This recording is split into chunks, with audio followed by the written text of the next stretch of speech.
rapaziada, tudo certo? Aqui é o João Romar, eu sou Head de Alocação da Investmart, estou aqui com o Daniel Amaro, que também é Head de Alocação da Investmart, e com o Paulo de Soura, que é sócio fundador da RPS.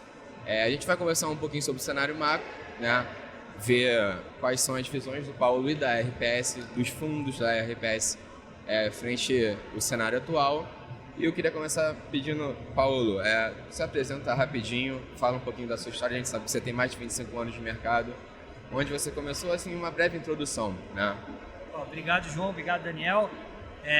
Eu sou o Paulo da RPS, estou no mercado desde 93. Comecei no mercado como analista sell-side, fui analista de commodity muitos anos, depois eu fui head da corretora do Itaú, fui estrategista. Aí, no meados da década de 2000, eu fui trabalhar com a família Safra, no family office deles, no M Safra. Interessante. Tocava lá o patrimônio da família, de uma parte da família.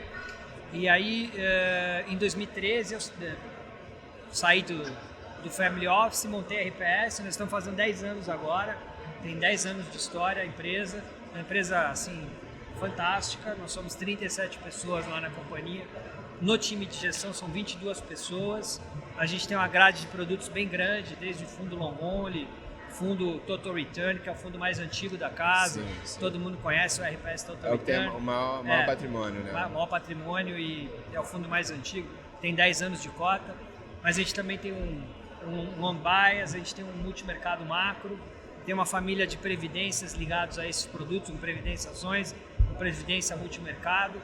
Então, uma grade de produto para diversos perfis de clientes. Hoje a gente está administrando mais ou menos 2,5 bi. Vamos falar de cenário, de mercado, que é show de bola. Muito legal. Começando aí de cenário, Paulo. A gente viu aí recentemente, saiu acho que há 2 semanas atrás, né? Confirmação que os Estados Unidos está há 2 trimestres, né, em recessão técnica, né? Ou seja, a inflação acima do crescimento, então já caracterizando uma recessão técnica, né? O mercado viu isso com bons olhos, né? S&P está subindo desde então. Acredito que é justamente por conta dessa expectativa do Fed não ter aumentado tanto os juros quanto era esperado. Qual a sua visão da RPS frente a isso? Vocês acham que realmente o cenário de recessão é interessante para agora, para tentar segurar um pouco essa questão dos juros americanos, que vai, querendo ou não, afeta o mundo inteiro? Ou vocês acham que vocês têm uma preocupação, já que vocês são um pouco mais conservadores, né, tem uma proteção maior, vocês acham que tem um quê ali de preocupação a mais, além de só ser uma recessão, teoricamente teria um efeito positivo agora frente à inflação?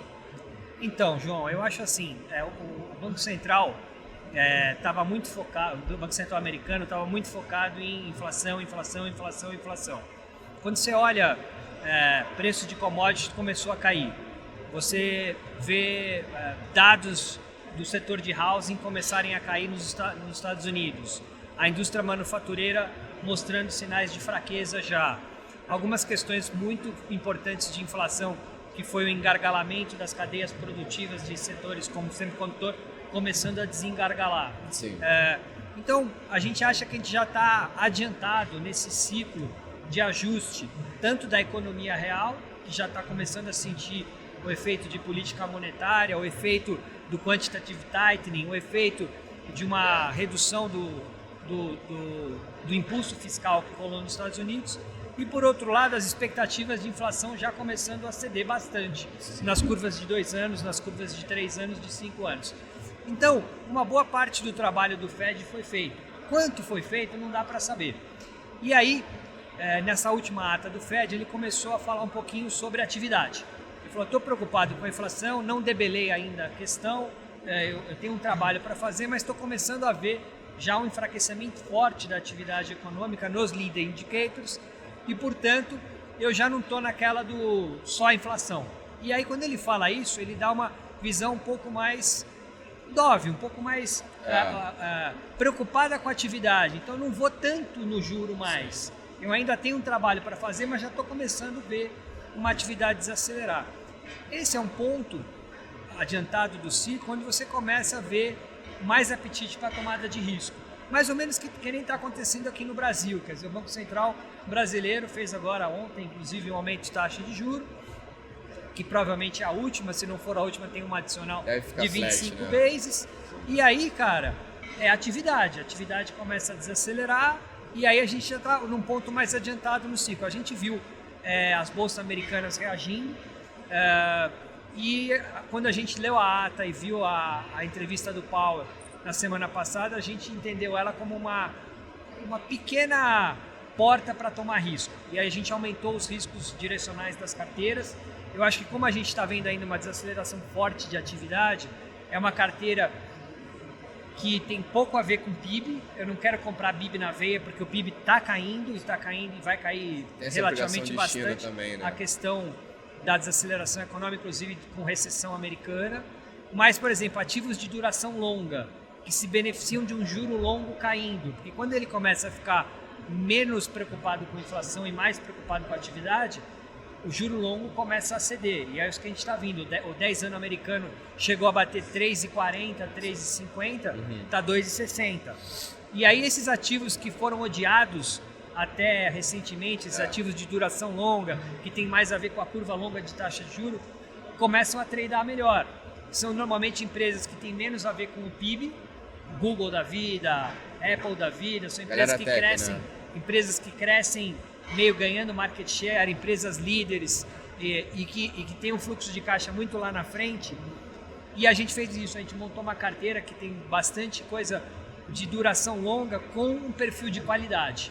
Que tem muita coisa de duração longa que não gera caixa, que ainda está num processo de amadurecimento. Eu não acho que é esse o perfil de empresa que tem que ter, ou de setor, mas eu acho sim que é uma carteira que tem menos a ver com PIB, tem mais a ver com taxa de juro longo, empresas de alta qualidade e empresas líderes. A gente montou uma carteira mais direcional lá fora, comprado nesses setores e nossa tese por enquanto está funcionando. Desde que saiu a ata do Fed, o Nasdaq outperforma o S&P alguma coisa como 4, 5%. Algumas empresas que a gente colocou... Que você falou, né? Algumas empresas que a gente colocou na carteira tiveram resultados muito fortes. A gente está no meio do earnings season americano, resultados muito fortes aí nos números do segundo tri, Apple, Amazon, e aí a Microsoft, a gente estava com essas carteiras, com esses papéis na carteira. Então uma carteira que a gente soltou um pouco direcional, o fundo está com os fundos da casa como um todo estão com um pouco mais de vol. E a gente está, então, nesse ponto onde acho que o pior da sensação ou da visão de macro cenário global ficou um pouco para trás. Todo mundo já sabe que os Estados Unidos está em recessão, todo mundo já sabe que o Fed está no meio de um ciclo de aumento de taxa de juros, a economia já está indicando, os mortgage rates americanos já explodiram. E então agora a gente meio que vê aonde a coisa vai estabilizar, e com o Fed já passando uma mensagem um pouco mais, olha, eu não vou deixar a coisa emburacar tanto. Sim. Não, excelente, Paulo. Então, você pincelou rapidamente sobre o Brasil, né? A gente teve ontem um aumento de juros do Banco Central. Pode ser ali o último ou penúltimo aumento de juros ali, né?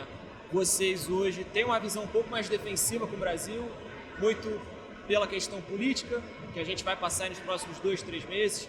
A gente não sabe se vem o Lula, se vem o Bolsonaro. A gente queria ouvir de vocês um pouquinho sobre essa questão, como que vocês estão esperando o mercado para o próximo governo e como a gente pode aproveitar e montar uma ótima estratégia de investimento para os nossos clientes. Então, Daniel, a nossa visão, assim, a gente estava muito cauteloso, viemos o ano inteiro super cauteloso, tanto que o nosso long bias está positivo no ano, mesmo com a queda grande que aconteceu na Bolsa. O nosso total return está dando CDI mais alguma coisa, e são produtos que têm um viés de bolsa grande. O nosso long only estava indo muito bem, está indo muito bem relativamente à bolsa. O que a gente fez mais recentemente, Daniel, até um pouco diferente da carta que a gente escreveu há 2 meses atrás, a gente está começando a aumentar um pouquinho o beta da carteira Brasil, ficando um pouquinho mais otimista. E aí a razão é basicamente taxa de juros. A gente acha que a taxa de juros no Brasil meio que está fazendo pico, como está fazendo pico no mundo. Então 10 anos começou a ceder, o juro longo no Brasil começou a ceder, a questão das commodities caírem diminui pressão de inflação no mundo inteiro e no Brasil também.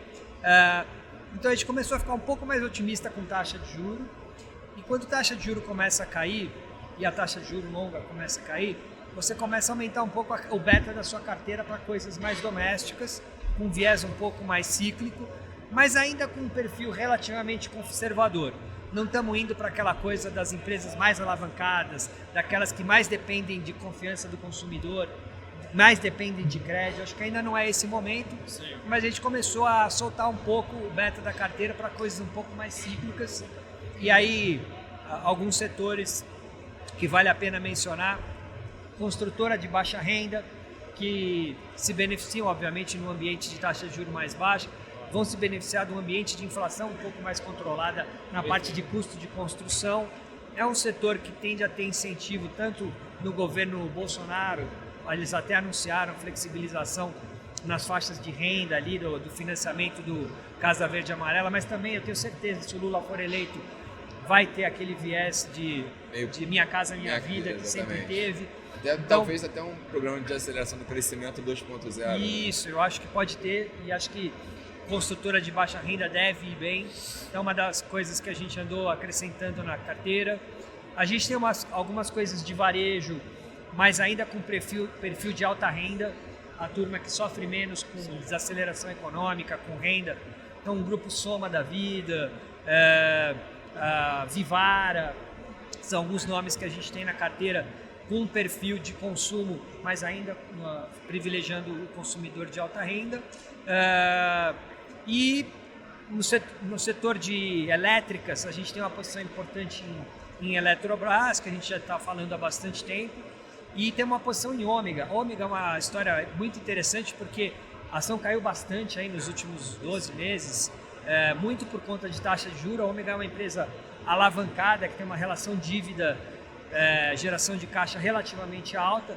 Então, quando a taxa de juros subiu, ela sofreu, porque ela tem despesa financeira importante para pagar, e numa onda de taxa de juros eventualmente começando a ceder, não que eu acho que o Banco Central Brasileiro vai cortar juros agora, mas a taxa de mercado, o prêmio de mercado que tinha, a taxa longa de juros começa a ceder, e aí essas empresas que têm uma alavancagem maior começam a tradear um pouco melhor. Eu ainda estou preferindo num setor tipo o setor elétrico, onde tem a questão do risco da parte financeira, né, da alavancagem, mas não tem o risco operacional. É um negócio que a receita é estável, um negócio previsível, né, é um serviço pagamento de público. proventos, ali de dividendos também. Estável. Então, estamos começando a colocar um pouquinho de um pé maior na Bolsa Brasil, aumentamos o NET Brasil. A gente hoje, há 2 meses atrás, a gente estava com 0 de posição direcional Brasil no nosso fundo que não tem que estar comprado, que é o Total Return.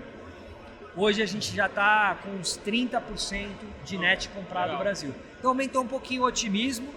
Vamos ver o que vai acontecer com a eleição, obviamente vai Isso ter tem um muita pouco volta. a ver, desculpa te interromper, Claro. Paulo, muitos gestores estão com uma visão de que, independente de quem ganhe a eleição, apesar de a gente estar chegando perto, né, e ainda existe uma indecisão de quem vai levar, se vai realmente haver segundo turno ou não, de que, independente de quem ganhe, vai ocorrer uma centralização do governo, ou seja, não vai haver extremismo, né? Não vai ter um governo PT muito para a esquerda, muito para programa social, até porque o fiscal não permite isso, ao mesmo tempo que não vai ter um lado Bolsonaro mais radical, né? Então, assim, muitos gestores acreditam que a polarização é só para eleição, pós-eleição eles vão todo mundo ficar ali no centro e trabalhar o fiscal correto, o monetário correto, né? Nesse sentido, isso faz parte do pensamento de vocês? Vocês acham que, independente de Lula, Bolsonaro, etc., ou talvez um terceiro candidato, apesar da pouca possibilidade, isso dá um pouco mais de segurança de realmente de botar o pé na bolsa no Brasil? Eu acho que sim, João. Eu acho assim, a gente tem conversado bastante com o time do Lula, né? O Lula está com vários times aí, rodando a Faria Lima, tentando ele tá... passar uma mensagem e tal. Então ainda não dá para fechar 100% o que é, mas a sensação que a gente tem é que o Lula ele está pedindo um cheque de uns 100 bilhões de reais para estender esse auxílio de 600 reais para sempre, provavelmente para dar um aumento de salário para servidor público que ficou muito represado. Então, assim, 100 bilhões de reais, pelo que a gente pegou assim de número, dá 0,25% do PIB. Plausível, então, assim, né? tipo, é uma coisa que cabe no bolso. Plausível, Não é que vai plausível. estourar o negócio e virar Venezuela. Se for isso, eu acho que acaba que no cenário macroeconômico, o governo Bolsonaro ou o governo Lula, do ponto de vista macro das grandes coisas, do câmbio, do juro, do fiscal, acaba tendo pouca diferença. O que vai ter muita diferença é o micro. Eu acho assim, se o Bolsonaro ganha a eleição, Petrobras dobra. A gente está vendo qual que é a política que o Bolsonaro tem com a Petrobras. Grita, esperneia, fala, mas no final está seguindo a paridade, um pouquinho abaixo, um pouquinho mais, um O pouquinho Lula menos. falou que ia romper isso. Eu acredito que eu acho que isso ele mexe. Não sei se ele mexe radicalmente para ter um preço fixo. quebrar pra a sempre. PPI. Não, mas eu acho que ele mexe mais do que o Bolsonaro está mexendo. Por isso que eu acho que no final, Bolsonaro ou Lula vai ter mais impacto no micro, se você tem ou não tem uma Petro na carteira, se você tem ou não tem um Banco do Brasil na carteira. Isso vai preocupar a galera da Petro, né? Muito mais do que o macro como um todo, tá? Por isso que a gente está um pouco mais otimista. E aí vai um pouco aqui de quem está ouvindo a gente falar. Realmente acho que vai ser uma eleição muito parelha. Acho que esse número que tem hoje aí, 70% de chance Lula, 30% Bolsonaro, eu acho que vai ser mais para 55-45. Chutaria um 60-40. 60-40 eu acho que vai mais para 55-45, meu feeling. E aí, então vai ser para páreo, vai ser um negócio difícil, aí vai cada um ter uma opinião. Eu, aqui da RPS, a gente tem um time olhando isso e, sinceramente, está muito difícil de prever. Sim. Então acho que vai um pouco até do feeling de cada investidor, de cada um, do que acredita. Se for Bolsonaro, eu acho que tem uma carteira que tem que ter Petrobras, que tem que ter Banco do Brasil, que são ativos que tem muito descontados e que podem ter um re-rating importante se acontecer. Se for o Lula, talvez essas duas empresas, por exemplo, não vão tradar tão bem, mas você tem um resto de outras coisas para fazer na Bolsa. E assim, como o cenário internacional está começando a clarear um pouquinho, e o cenário Brasil, a gente está num pico de juro começando a ser, o juro de mercado começar a ceder. A gente está com esse viés um pouco mais otimista. Excelente. Então, Paulo, a gente agradece aqui sua participação aqui no nosso podcast, tá? Muito obrigado pelo seu tempo aí, pela aula aí que você deu pra gente hoje. Você está bem-vindo lá sempre quiser voltar lá na InvestSmart, tá lá na Matriz, tanto no Rio de Janeiro quanto aqui, mas sim, no Rio de Janeiro eu te apresento porque a nossa visão, não sei se você já teve lá nossa visão.